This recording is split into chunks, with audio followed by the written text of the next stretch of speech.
Muy buenas tardes, Rabino.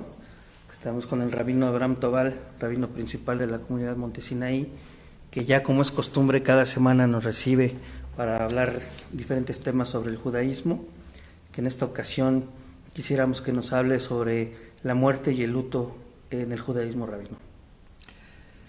Buenas tardes. En primer lugar, quiero hacer un comentario, una aclaración. Esto es un tema muy extenso y profundo.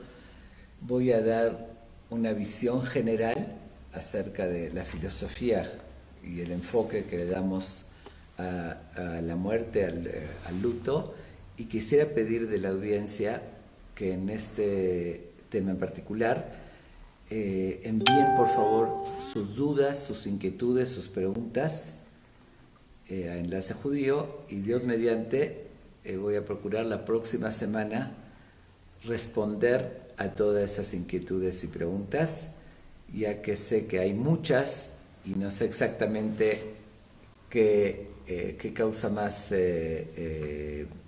confusión, o más bien sobre qué puntos en particular tienen dudas, y de esa manera me van a ayudar para poder resolverles esas inquietudes. Muchas gracias. Ok, ahora sí, abordemos el tema. Primero, a modo también de introducción, quiero hacer un pequeño análisis sobre la visión que se tiene del judaísmo acerca de la muerte. De hecho, podría decir que en sí no existe la muerte, visto desde la visión religiosa o como lo ve la Biblia.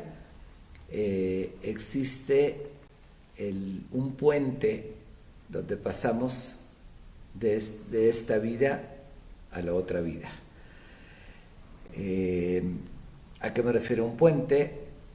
Dice, para entenderlo mejor tenemos que recurrir a la fuente original, que es Génesis en la Biblia, donde Dios habla de la creación, primero del mundo, y culmina con la creación del primer hombre, de Adán, y describe cómo lo creó.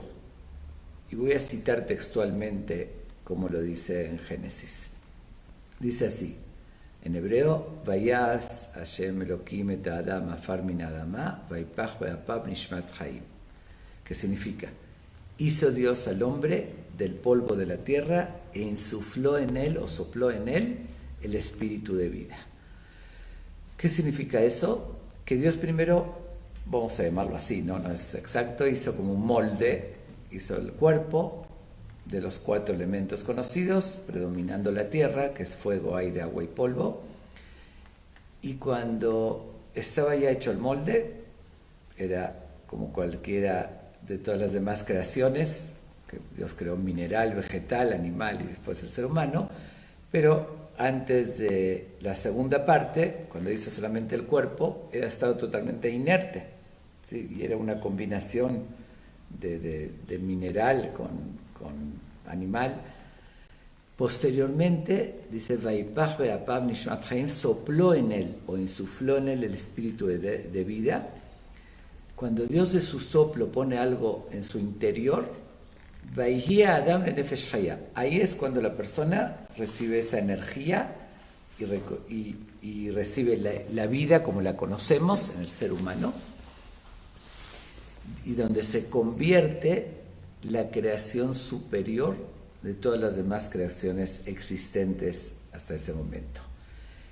Es vamos a llamarlo el rey del universo, la creación superior. Obviamente, cuando hablo de la creación superior, no me refiero físicamente, porque tal vez físicamente es la creación más bella de los demás animales, pero como superioridad no somos superiores físicamente a los demás animales. De hecho, me atrevería a decir de que la mayoría de los animales nos superan físicamente. Desde su nacimiento, justamente acaba de nacer una nieta esta semana, anteayer, y bueno, todos sabemos, ¿no? Todo el proceso. Son 9 meses de embarazo, ir al ginecólogo, hacer estudios, después llega el momento del parto y cuidados especiales, ¿no? Se requiere también de un doctor y enfermeras, y después nace el bebé, inmediatamente el pediatra. Todos sabemos perfectamente las atenciones que requiere. Y sin embargo, no vemos lo mismo con los animales. Nace un animal, inmediatamente camina, no necesita atención de nadie, y si nos medimos en la rapidez, la agilidad, la fuerza, nos ganan en todo. Entonces, ¿en qué somos superiores? Es en esa parte que Dios puso dentro de nosotros. Pero al ser que esa parte, que es la que llamamos alma, es de donde proviene nuestra inteligencia, nuestros sentimientos, nuestras percepciones, nuestras cualidades, que todo eso no lo tienen los animales. Los animales tienen instintos naturales, sí, instintos de supervivencia, instintos de protección a su cría, instintos hasta de un sentimiento de fidelidad o amor como lo tiene el perro, pero son instintos nada más. No tienen la capacidad ni de hacer una cuenta matemática, ni de entender o discernir qué es lo bueno y lo malo, o querer ayudar a alguien por hacer el bien, etcétera, etcétera, que todo eso es lo que tenemos los seres humanos. En eso, en el alma, en la inteligencia, en toda la parte abstracta, espiritual, es lo que somos superiores. ¿Y por qué somos superiores? Porque tenemos un soplo de Dios. Y tener un soplo de Dios es lo equivalente a como lo dice la Cábala que dice una frase que lo dice en arameo, mandenafaj, mitilenafaj, aquel que sopla de su interior, de su aliento. En otras palabras, siempre digo con un ejemplo sencillo, si yo inflo un globo y digamos que tengo un virus, una bacteria, si se analiza el aire que hay dentro del globo en laboratorio, se va a encontrar ese virus o bacteria porque puse de mi aliento. Entonces, aunque no es el ejemplo exacto, porque Dios no tiene boca y no sopla como nosotros soplamos, pero si Dios puso algo de su aliento dentro de nosotros, quiere decir que tenemos algo de Él. Y vamos a llamarlo, como acostumbro a llamarlo con términos más modernos, que tenemos un gen de Dios, una herencia genética de Dios. Así como tenemos una herencia genética de nuestros padres, y por eso tenemos cierta similitud, o en rasgos físicos o en carácter, de la misma manera tenemos una herencia genética de Dios, porque Dios puso algo de Él, un gen de Él dentro de nosotros. Y por tener ese gen nos asemejamos a Él, por eso dice en la misma Biblia, fuimos hechos a su imagen y semejanza. No se refiere obviamente a la parte física, sino esa alma, ese intelecto que tenemos, con eso nos asemejamos a Él. ¿En qué nos asemejamos? Justamente en esa capacidad de razonar, de tomar decisiones, de discernir entre lo bueno y lo malo, de la capacidad de crear, aunque no podemos crear de la nada, sino transformando las cosas, pero tenemos esa capacidad. Como dije, un animal no podría hacer una camisa y tener el ingenio que de un algodón convertirlo en camisa. Nosotros sí tenemos esa capacidad. Y por último, que ese es el punto que quería llegar, nos asemejamos a Él también en que somos eternos. No cabe la muerte. Que sea así como en Dios es eterno, esa parte que tenemos de Él, que es el alma, también es eterna y no muere. Y no solamente que no muere, sino que al contrario, tenemos unas capacidades ilimitadas.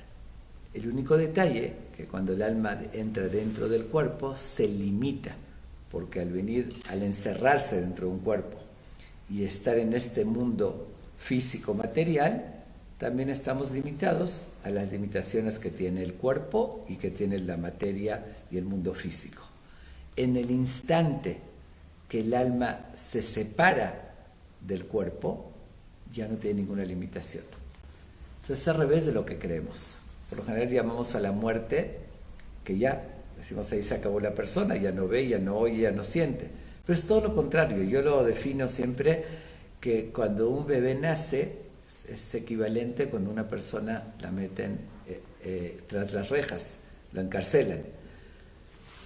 si una persona le meten preso, por más que sea emprendedora, carismática, inteligente, pero está encerrado en 4 paredes y no puede llevar a cabo su potencial, no puede hacer nada. Es lo mismo, al estar el alma, que es parte de Dios, encerrada en un cuerpo que es físico, se limita totalmente, porque requiere esos conductos físicos. En el instante que se libera, que sale, ya no requiere conductos físicos, entonces ve hasta el fin del mundo y entiende todo. Siempre hago una pregunta capciosa. Pregunta a una persona, oye, ¿con qué ves? La respuesta natural es con los ojos. Sin embargo, observamos un cadáver, alguien que murió de muerte natural, tiene los mismos ojos, y le hacemos así y no ve. Entonces hago la misma pregunta, ¿por qué no ve? Me va a responder, porque no tiene energía, no tiene vida, o vamos a llamarlo en nuestros términos, que no tiene alma. Entonces vuelvo a la pregunta, entonces ¿con qué ves? Y muchos me responden, pues entonces vemos con el alma, pero tampoco es tan sencillo, por eso es pregunta capciosa. Si vemos con el alma, porque un ciego que tiene alma, igual no ve. Entonces la respuesta correcta es que efectivamente vemos con el alma, que es nuestro motor, pero cuando el alma está dentro del cuerpo, requiere de un conducto externo, que es a través de los ojos. Y cuando ese conducto externo se daña, como en el caso del ciego, entonces aunque potencialmente podría ver, pero como requiere el conducto externo, entonces no puede ver. Una comparación también muy común para entenderlo mejor es compararnos a un astronauta. Cuando envían a un astronauta a una misión en el espacio, le ponen un traje espacial. El traje espacial está condicionado a todas las condiciones que hay en el exterior, fuera de órbita, que si no tendría el traje espacial no sobreviviría ni un instante, ¿no? Tanto por la temperatura, el oxígeno, etcétera, etcétera. Entonces, cuando está en el espacio, habla con un micrófono muy sofisticado que tiene dentro del traje espacial, oye también con unos audífonos, tiene un tanque de oxígeno, etcétera, etcétera. Entonces yo preguntaría, ¿con qué ve el astronauta? Y la respuesta es, ¿o con qué habla? Pues, con el micrófono. No, habla con su boca a través del micrófono. Si se daña, se corta un cablecito o daña algún conducto, ya no podría comunicarse y no podría utilizar todos esos medios. En el momento que regresa a la Tierra le quitan el traje espacial y habla con mucha más facilidad, camina con mucha más facilidad porque ya le estaría estorbando. Y sucede lo mismo con el cuerpo. En el instante que fallece la persona, ya no necesita eso y ya tiene mucho más facilidad en todo. Por eso también la ciencia considera que usamos algo mínimo del IQ, del coeficiente intelectual. No importa, hay diferentes opiniones, diferentes visiones, pero todos están de acuerdo que no usamos todo nuestro potencial. Hay opiniones que 5, 6, 7%, 4%, no importa. ¿Por qué? Porque desarrollamos principalmente el cuerpo, no llevamos al alma a un gimnasio y para desarrollar músculos. Dice, no hacemos tantos ejercicios intelectuales o mentales, dedicamos más la mayoría del tiempo comer, beber, descansar, trabajar y desarrollar el cuerpo y no la mente. Por eso se queda en algo limitado. Pero en el instante que el alma se separa del cuerpo, ya pasa a su dimensión, donde tiene la capacidad de ver a Dios, entiende todo y ve hasta el fin del mundo, y es otra dimensión y otra percepción. Y obviamente que a eso no lo podemos llamar muerte, porque sería lo contrario. En vida uno es frágil, se enferma, necesita comer, dormir, tiene limitaciones. En el instante, en el momento que se separa, ya no tiene todas esas limitaciones, entonces tiene mucha más capacidad. Por lo tanto, el luto toma otra dimensión y otro enfoque. Porque si es que uno pasa, como dicen comúnmente, pasó una mejor vida, y que en esta visión es real, pasó una mejor vida, entonces surge la pregunta natural, entonces, ¿por qué se lleva a cabo un luto? Un luto es de lamentación, estamos lamentando por la persona, Pero si pasó una mejor vida, ¿por qué lamentamos? Sería, en cierto modo, alegrarse. Es como el ejemplo que acabo de decir. Si uno tiene un ser querido que lo metieron preso y después se liberó, pues va a ser una fiesta, no va a ser un luto. Entonces, ¿por qué hacemos luto? Y una pregunta filosófica todavía más fuerte, no solamente por qué hacemos luto, ¿por qué, siendo como lo estoy describiendo, según el judaísmo, porque uno no aspira a la muerte? ¿Quién no quiere pasar una mejor vida? Entonces, la misma Torah, la misma Biblia indica y hace mucho énfasis que uno tiene obligación de cuidar al máximo su salud. Es decir, y el cuidado de la salud está antes que cualquier otro precepto. Si cualquier precepto, como el ayuno del día de Kippur, del día del perdón, pone en riesgo la salud, uno está libre de ayunar y no puede poner en riesgo su salud. Pero siendo que uno pasa una mejor vida, al contrario, tendría que uno buscar la muerte o suicidarse para llegar a una mejor vida. Sobre esta pregunta, que la voy a responder ahorita y después sigo con el luto, la respuesta es muy sencilla.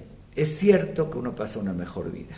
Sin embargo, la oportunidad de superación personal es solamente en este mundo. Dios nos manda a este mundo para darnos el libre albedrío y tengamos oportunidad de hacer méritos y de controlar nuestros impulsos, de abstenernos de caer en errores.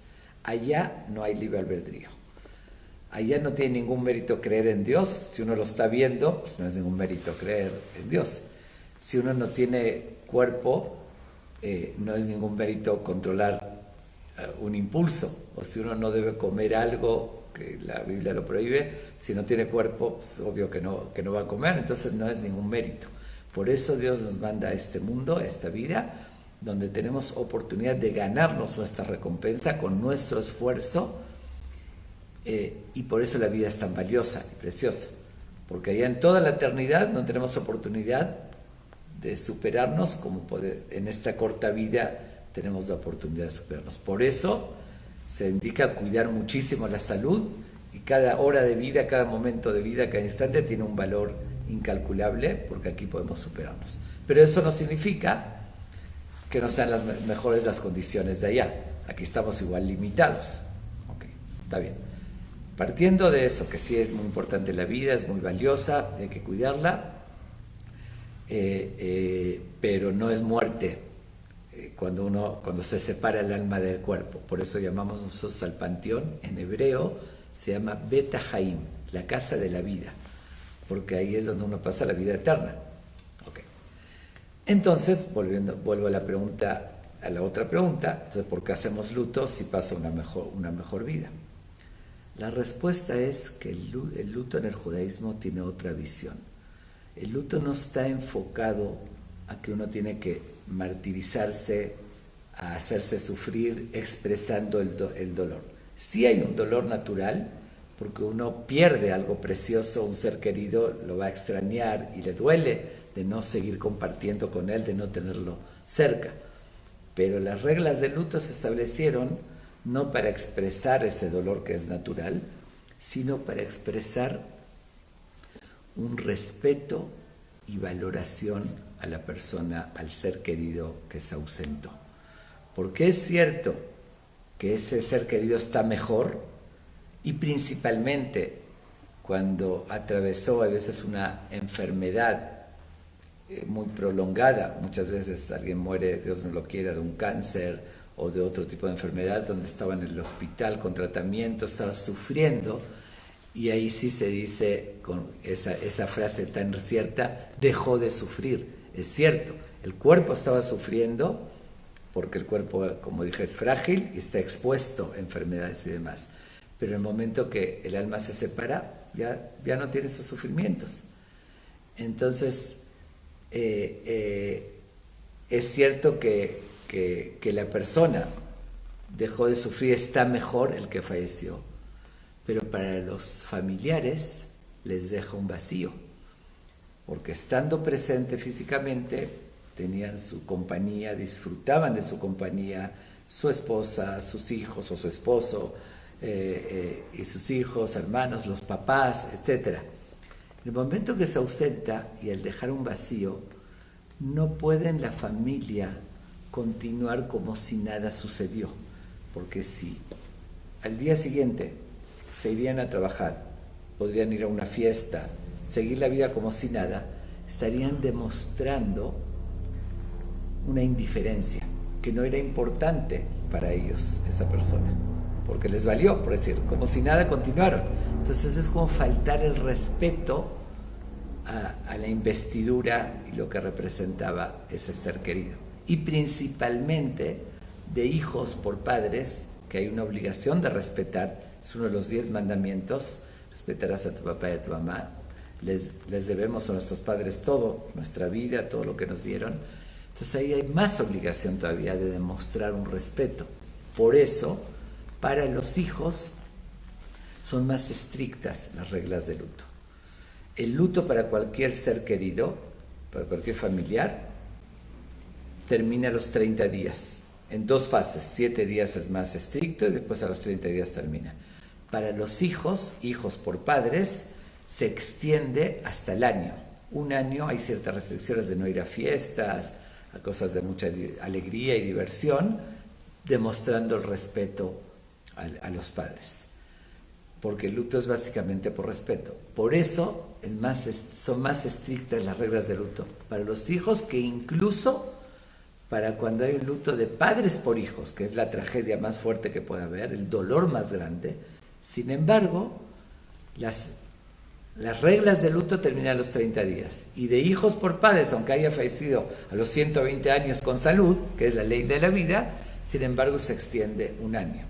Eso mismo demuestra que el luto es una expresión de respeto. Y aunque padres por hijos sufren mucho más, pero obligación de respetar, tienen más hijos por padres que padres por hijos, aunque los quieran más. Okay. Entonces, partiendo de esta visión, y me gusta usar también un ejemplo que da el Talmud, un ejemplo muy bonito para entender mejor cuál es el enfoque del luto, y dice: ¿a qué se compara?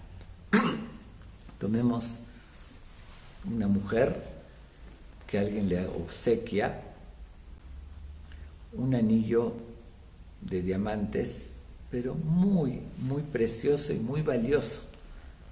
Pensemos, no sé, 30 carat, con pureza de color, extremadamente caro, hermoso, valioso. ¿Se imaginan lo halagada que se siente esa mujer por recibir ese regalo? Lo aprecia, lo luce, lo presume, todo lo que quiera. Un accidente o un asalto y pierde ese diamante tan valioso. La ven llorando desconsoladamente. Alguien le pregunta: ¿por qué lloras de esa manera? Y dice: estoy llorando por mi diamante, por mi anillo de diamantes. Entonces le dicen: oye, momento, estás muy equivocada. Tú no cabe que estés llorando por tu anillo de diamantes, porque el diamante, donde se encuentre, mantiene todo su valor, todo su brillo.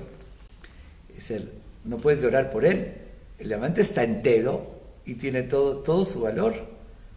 Tú estás llorando no por el diamante, estás llorando porque tú no lo estás luciendo y apreciando, no lo tienes contigo. Entonces dilo correctamente: estoy llorando porque a mí me está faltando el diamante, no estoy llorando por el diamante. Creo que está muy claro el ejemplo y también la moraleja. Es lo mismo, a veces uno dice: bueno, yo estoy llorando por el que falleció. No, el que falleció, el alma es un diamante, y el diamante, donde se encuentre, mantiene todo su brillo y su valor. De hecho, no es el ejemplo exacto, porque la persona al fallecer tiene más brillo, como dijimos.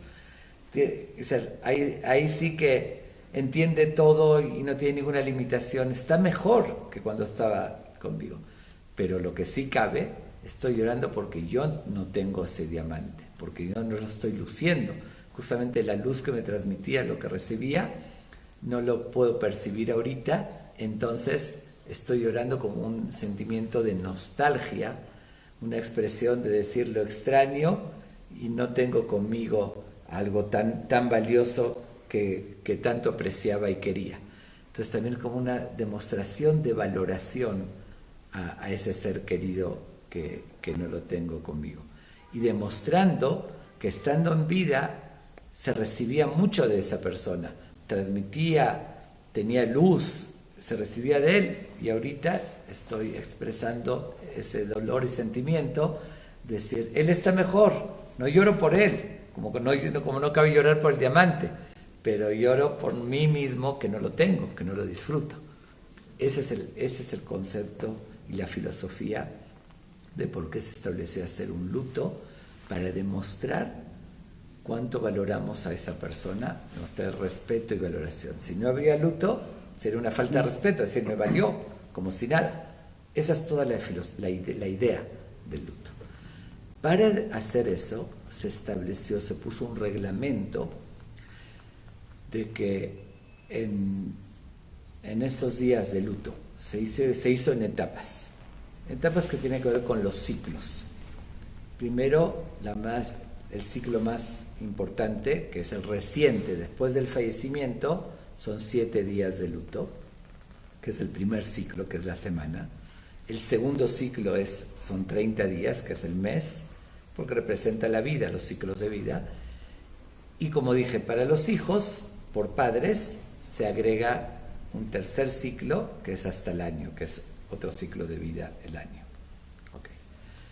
Y al margen, 7 días también tiene el simbolismo, que será parte de ser la semana, que de hecho, según el judaísmo, los días de la semana representan un ciclo que le damos la vuelta.